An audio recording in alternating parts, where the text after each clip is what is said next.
Folk Entertainment back with another review of the Mayans. We've got Murcielago / Zotz. We love a Zotz here on the channel. But here we go, episode 4, season 1. We kick off with some form of border patrol, AB, Nazis, whatever you want to call them.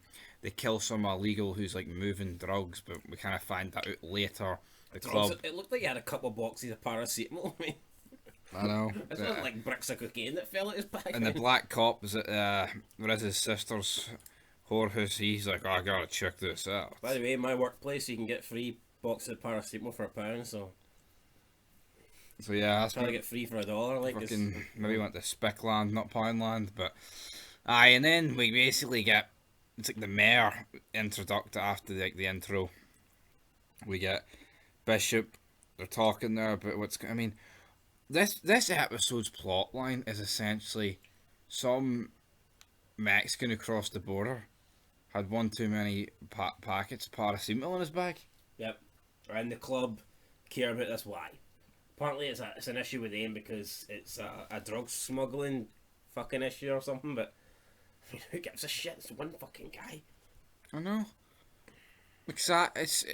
I know, it just seems so forced. And then when they're talking to the people who they think have done it, but it turns out they have done it.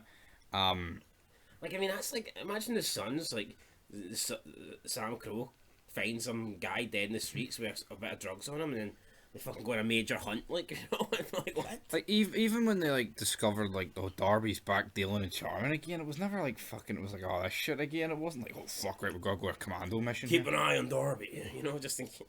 I know, fucking stupid, but easy to recognise the big good for Stockton, and there's like, what's going on here? Military. Then we get, like, the groups, like, split off into different things, like, the tracking the big guy, Blackwater, and then the other guys, Coco's doing his own thing. He also got a bit of mail, Chucky, and then who else got a bit of mail? Was it Coco? Somebody else got a bit of mail when Chucky arrived in his moped. Absolutely drugged out his head.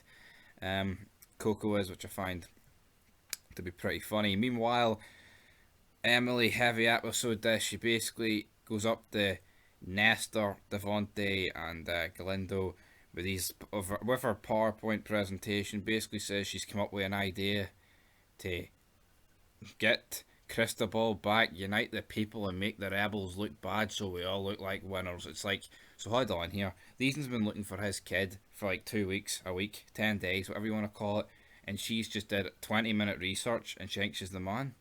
What? How garbage is this? Yeah, I know, it's crap. Absolute crap. And then, like, Devante says, how the fuck's this going to help us? And then, like, Miguel... He's completely right, like, I mean... Miguel shuts him down. You know what I mean? Later to be hanged, and then, like, we see her in the office, like, explaining it. It was just fucking cringy. It is. It's actually cringy to watch. Yeah, it's really bad. I mean, like, this just doesn't harm. I mean, could you imagine Gemma came in with fucking 10 sheets of paper? You don't tell me what this club does. I mean, Gemma comes in with 10 sheets of paper and like, this is how we do it. This is how we take on the Mayans, you know, like, what? Nope. This is how we take down Stall.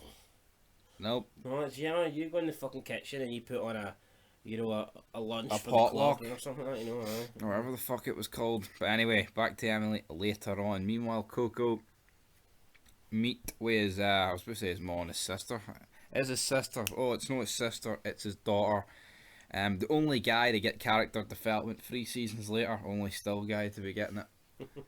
Yeah. She walks out, his ma then walks out. Have a nice ride with Daddy-o, sweetheart, good night, big reveal. Oh, hell no. And then Coco just kind of stands there like a fucking retard. Yep, Letty runs off, gets into a truck, drives off. Coco's kind of standing there. Like, what the fuck just happened? His mum pisses off, and then we have Chucky. Tell you what, like, only watched this like once. I still always remember this scene, so it just shows you character development. You always pinpoint it to Coco and Letty. Oh, aye. And then we see Coco, not Coco. We see Chucky in the background, and he goes, Coco, Coco, Coco, Loco, Loco, Loco. And you're like, what the fuck's wrong with this guy, man? Seriously, I mean. See all the drug dealers that have been smuggling in the drugs. Have they all been giving them to fucking Chucky for free?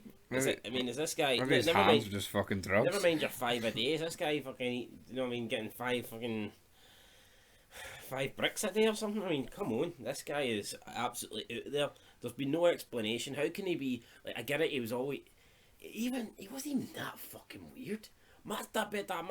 I mean, yeah, he did that, but I mean, apart from that, I mean, Like in Sons, he did like poetry, French, all these like. But he was a bit weird, but he wasn't like completely fucking out of his head like he is in the Mayans. So, and they've never explained that. So it's Do you think it could maybe the medications he's on just over time? He's just turning into a fucking. Well, I was gonna say a nutball. I mean, he is a nutball.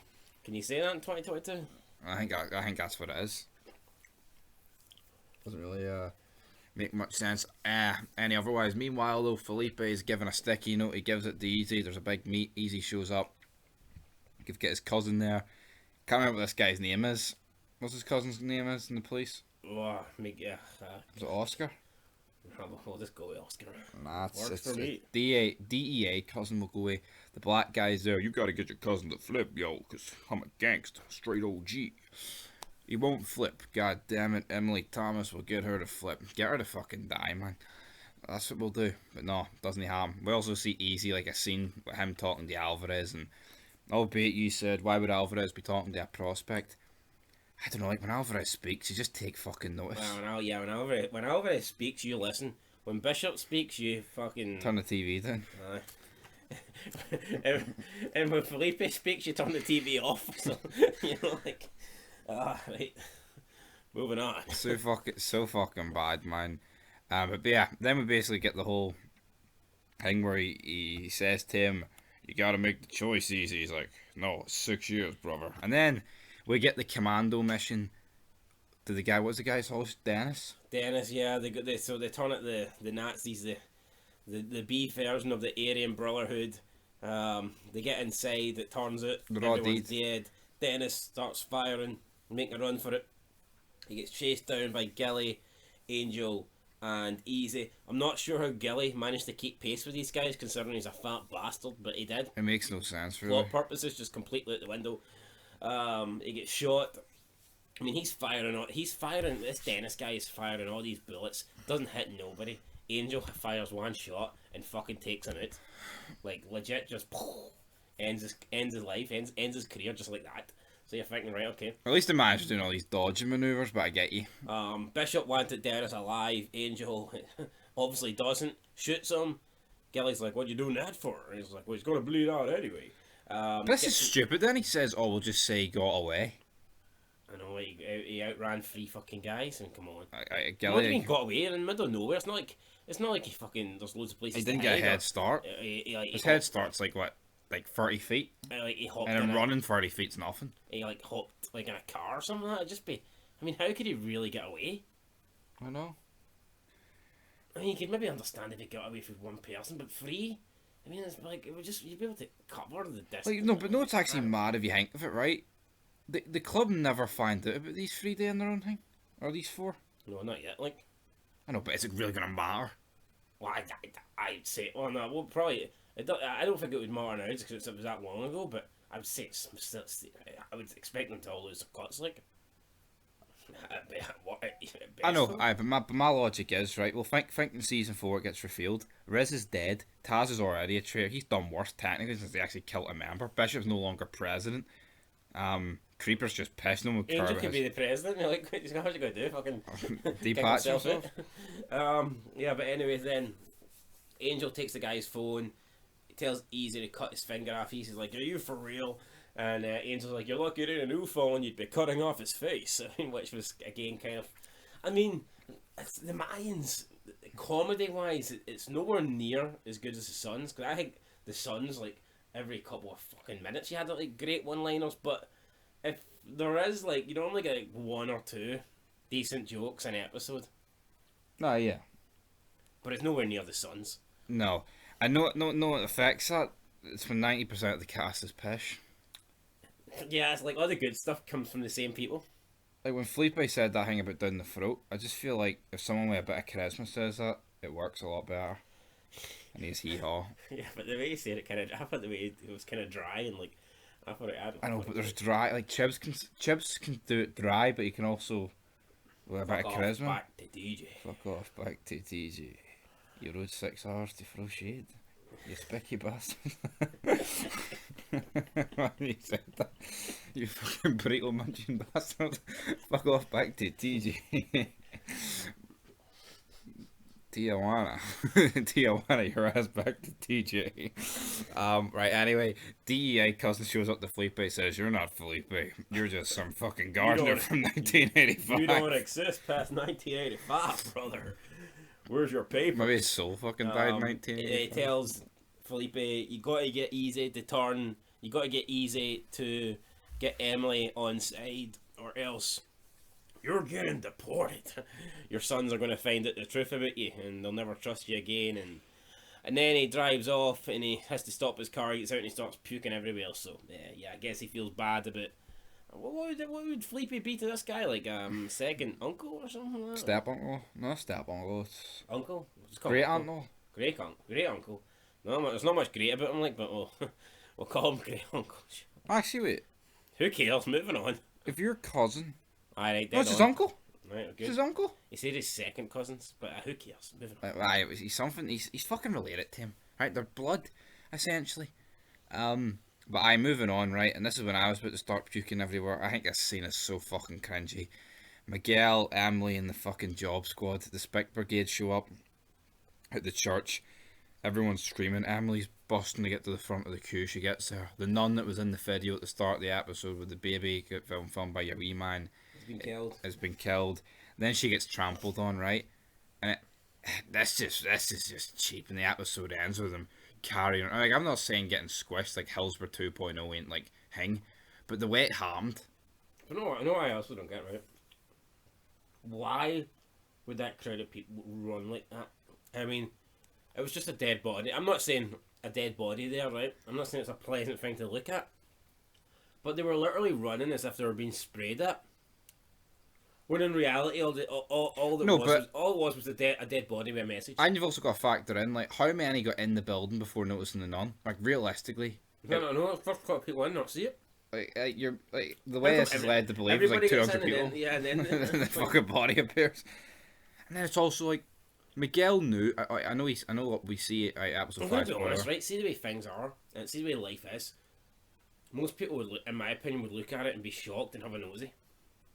Oh yeah. You wouldn't discover it and then sprint 100 meters back the way. I know, but another thing is, it's like in episode 5 he does say to like Devontae, like, "Oh, why is it on public display, etc. Why was it done that way?" But surely when he heard screaming, and like he should have been like, right, obviously that the body might be in there or something. So let's just let Emily run in there. If we walk out our front door and we see a dead body lying there, are we going to run back in our front door and run out the back door and run 200 miles away to the house? Or are you going to be like looking at it like, what the fuck is that? And, you know, like, I mean... I don't know. I mean, I guess the only thing you could argue is they might have thought there was like an active shooter, but even then there was a message in all sense, so it's just fucking ridiculous. Anyway, though, another shitty episode. Emily gets stepped on, but unfortunately she survives. Yep. Another shitty episode, guys. Episode 3 we gave a 5, well, 5.5. I think this was worse. Yeah, I gave it a 6. I'm going to give this a... I'm going to give it a 5, but... I'm going to give it a 5, but... I don't want... 4. Yeah. Like, I think I gave both episode 1 and episode 2 a 7. Then what I've noticed is episode 1, episode 2 was mainly focused on the club. Yeah. And I think they wanted to just, obviously it's the Mayans MC, the show's based on the Mayans MC, so I think they wanted the first couple of episodes to heavily feature the club. Mm-hmm. But what you've had, I think, since then is the the sub stories, the side plots and all that stuff have featured more in episode 3 and 4, and they're just not interesting, So I think that is why the quality in the last couple of episodes has dipped. I mean, I could be talking shite, or do you agree with that? No, I definitely agree with that. We're not sad bastards. I'm not going to add up the amount of time that the club have been on screen for the first 4 episodes, but I would definitely say you had more club time in episodes 1 and 2, whereas episodes 3 and 4, I think it's featured more on Emily, it's featured more on Adelita and her gang and fucking Minnie, you know what I mean, adopting some fat boy. I mean, that's I can accept non-club stuff, but see this stuff, it's so, the stuff we, especially fucking, it's forced in your, it's so fucking garbage. Like, I like Galindo at the start, see when he's having the meeting with the bishop? Yeah. And he's like, no, you work with me, can I fucking pity you, that Galindo I really like. see the Glindo that's in his house, and he's taking orders from Emily, and him and Devante and Nestor are sitting there while she fucking reads out the game plan. It's like, No, what the fuck like's going on here? I mean, that'd be like, imagine a military guy, commander or something, you know, like top fucking man. He's about to lead his army into battle, and then his wife comes in. It's like, oh, so the fucking team sheet. Here's your coleslaw and also the game plan. Forget about your idea. We're gonna do things my way. You know what I mean? Like what? My way, you're the highway. Anyway, guys, I'll take No, it. hold on. But you imagine Clay, right? They're having a vote, retaliation or no retaliation, and they vote retaliation, and he hits the Hamilton, and then the next minute, Gemma walks in and goes, nah, you know, I don't think we should do it that way, and she starts reading out why it's shooting it. Then he's like, yeah, okay, we'll do it your way, no retaliate. I mean, what? I know. Like, I know you people could say, oh, but they didn't do it that way, they killed them on it anyway. But realistically, right, in a realistic world, see as soon as she comes over with that fucking 10-point PowerPoint presentation, she gets fucking bitch slapped by Galindo, and like, you know your fucking rules, you brony. That's it, isn't it? I don't give a shit about your democracy, Jackson. But anyway, We're gonna have to take I don't give a shite about your democracy. Are we understood? Are we understood? Our relationship with the Sons of Anarchy's come to an end. Are we understood? This show's going to shite. Out of guns, ties severed. I mean, he's fucking Galen. When are you getting this? Out of guns at a time. Put us out of our misery. Till next time. Peace.